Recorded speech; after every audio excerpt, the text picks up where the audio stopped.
This is He Knows His Sport, bringing you that heat and that fire. All right, come January 19th, we all know what time it is. We know Adrien the Problem Broner, is going to fight Manny Pacquiao. You know, I've said this before in a previous video, and I'm going to say this again. It depends which Broner shows up. Because at the end of the day, Broner is like a cat, man. He got 9 lives, and he's damn near on the 9th life right now. You know, this is the make or break fight for him. If he does not show up and this fight come January 19th, it's over for him. You know, at best, he's going to have to give it his all in this fight and make it so respectable when he fights against Manny Pacquiao. This is the chance, the only chance that people are going to put respect on his name and give him credibility. Because every time you fight, when people got to say, oh, it all depends which Adrien Broner shows up. Is he going to be the AB that's going to take this fight serious and that's going to train hard? Or is he going to be that AB that's going to sit there and not let his hands go? That says a lot about you, man. It says a lot about your character. It says a lot about you as a boxer. And it says a lot about why, you know, people have doubts. You know, and I saw the first, you know, Manny Pacquiao versus Adrien Broner on Showtime. And I was laughing because AB was saying, oh, I got the whole hood behind me. Are you sure? You positive about that, dude? You for real? You think that's the truth? I don't know about that, man. I think the whole hood might be behind PacMan in this fight. And I'm just keeping it a buck. I'm keeping it 100. I'm keeping it real. You know, I'm calling a spade for what it is, a spade. Because the hood has seen that you're a joke, dude. Like, you're not taking these things serious. You know, and the hood is all about the hustle and the grind. They don't got time for watching people sitting there wasting opportunities and not grinding. This is 2019. This is the year of grinding, man.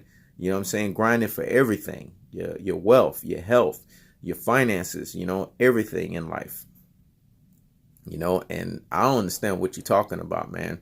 Well, folks out here struggling and going through all kinds of stuff. You sitting here having all the opportunity in the world as a boxer. And what you doing, you screwing it up, man. You're not taking this thing seriously.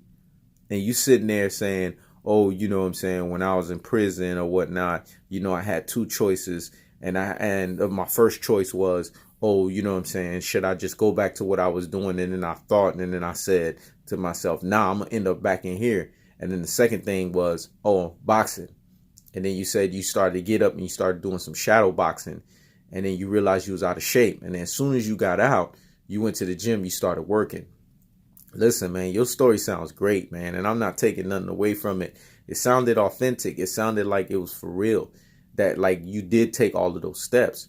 But what happened after that, man? You got the opportunity. You let it get to your head, man. And you just didn't stay disciplined to your sport, man. You know what I'm saying? You didn't stay true to your craft. You know what I'm saying? This sport right here is a type of sport. It's not like all these other sports where you can kind of get away with stuff. This sport right here, your lifestyle, you know, determines, it damn near detects, you know, how you going to do in the ring after the 7th round, man. That's why I keep saying about what Andre Ward said, and I'm going to keep leaning on that, man. When Andre Ward says after the 7th round, boxing is a lifestyle sport after that round, man. It shows the lifestyle that you live. And I believe it, man. It's so true. You saw that in Andre Ward's fight against Sergey Kovalev, the 2 times that he fought him. And he was also talking about your ass, you know what I'm saying? Because he realized that you like to play games, man, with the opportunity that you've been given. You have a gift. You have a talent, man. And if you're at your best, we could have been sitting here this whole time talking about you being the second coming of Floyd Mayweather. That's what we would have been talking about, man. I hope Adrien Broner's out here listening. I know I ain't no, you know, big YouTube star or whatnot. You know what I'm saying? I'm one of the little guys trying to come up. But I hope you listening to this video, man, and you hearing what I'm saying, because what I'm speaking that fire, man. I'm bringing you that heat and that fire. I'm telling you the truth. If you getting ready to come and fight January 19th, man, you better bring it, man. You better stop all of these shenanigans and all these games. You know, this is coming from a cat that, you know, that had, you know what I'm saying, hats off to you, man, to your skills. I liked all your antics when your dad was sitting there brushing your hair. You know what I'm saying? You were funny, man. You a witty cat. But you was delivering in the ring, man. You was over there, you know what I'm saying, doing that Fort Knox training, man. You was working out, man. You was staying in shape. You was doing what you was supposed to. This was right before you blew up. You know, you was working hard in the gym. You was getting them cats out of there. We saw your talents and your skill set. And your shoulder roll wasn't bad, man. It was all right. It was above average. You know, it wasn't Floyd Mayweather-ish, but it was above average, man. You was looking tight. You was looking right, and you was staying in shape. You know what I'm saying? When you was in the 130 and 130 pound division, then next thing you know, once you got to the 147, after that disappointing, you know, turnout against Paulie Malignaggi, after that, man, it went downhill for you at that point. And then when you fought Maidana, you got exposed.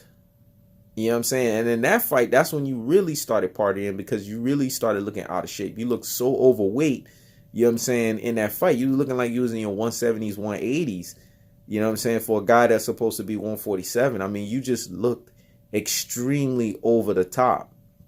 You didn't look right. You know, and I felt like that fight was not the fight that was meant for you at that time. I felt like you should have fought a few more guys before you went up there and fought Maidana. The one thing we can say about Adrien Broner is he takes all comers, and, you know what I'm saying, hats off to him for that, you know, because in boxing, that's something that's rare these days, where cats are sitting there willing to take all comers and willing to take, you know, any challenge that's in front of them. So you get credit for that, you know what I'm saying? And I'm going to sit here and give you all the credit in the world for that. But I just feel like that step-up fight was not your time. And this is the stuff that I'm trying to talk about when I talk about you versus Manny Pacquiao, and I talk about Mikey Garcia versus Errol Spence. You know, these are cats that are fighting cats that are out of their league. But in this instance, it's not so much out of the league in this one. Like, this fight right here is a lot more even and a lot more closer than a Mikey Garcia versus Errol Spence fight. My reasoning for that is if Adrien Broner brings it, man, and he shows up and he's the true AB that we've grown and accustomed to be, the one that's in shape, the one that, you know what I'm saying, went toe-to-toe with Errol Spence, you know, in sparring, you know, and the one that brings it, the one that's tore all of those, you know, guys in the Mayweather Boxing Club, you know, eating all those dogs up, and the guy that was training the way he was when he was in Fort Knox, and that guy that was staying within his weight and staying in shape and disciplined and dedicated to his craft, and not the partying AB, the AB that want to sit there and act all stupid and foolery and do all kinds of foolery and say stupid stuff because it sounds good to him. If you are that AB of the past, I think you're going to win. And I got you winning emphatically, because at this stage in PacMan's career, you got two advantages. You know, he's in an advanced age. And at 40, here's the thing with boxing. You don't know what that guy's going to be. Is he going to be a young Pacquiao that night, or is he going to be an old Pacquiao that night? But with you, man, you got it. You know what I'm saying? The advantage of age on your side, because you're 29 years old. You're in the prime of your career. You could show up and do some things. But the question is, are you going to be that AB? Or are you going to be the partying AB that looked the way you did in that press conference with a big gut and look out of shape? You know, that's the thing, man. And I mean, I'm watching your training camp, and I'm watching some of the stuff you still eating, and it's like, thank goodness you got a chef, man, that's preparing your meals, because it's like, man, this guy doesn't even know how to eat right, let alone have his head right and head on a swivel for him to do what he's supposed to do in the ring. I mean, come on, man, tighten up, dog. You know what I'm saying? That's that term that we talk about in the hood. You know that term when we trying to put cats in their place. You know what I'm saying? And get cats on their dean. Yeah, that's an old school term that hasn't been said in a while. Put you on your dean. That means get you right, youngin, and get you on your stuff. You know what I'm saying? Stop acting like a jit.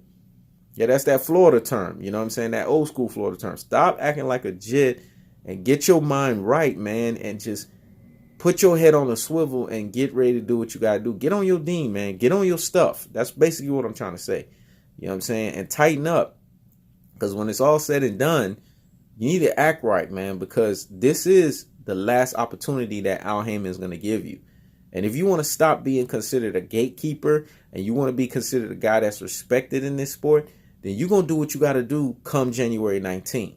And this is all I got to say, man. This is my last hope for you. You know what I'm saying? My last fanship for you. You know what I'm saying? Am I going to still remain your fan? It all depends on the outcome of this fight. You need to bring it and stop playing games. Nobody got time for your antics. They want to see you putting it out. You know, comment below and let me know what you guys think. Who you guys think is going to win between Manny Pacquiao versus Adrien Broner. This is He Knows His Sport. Checking out.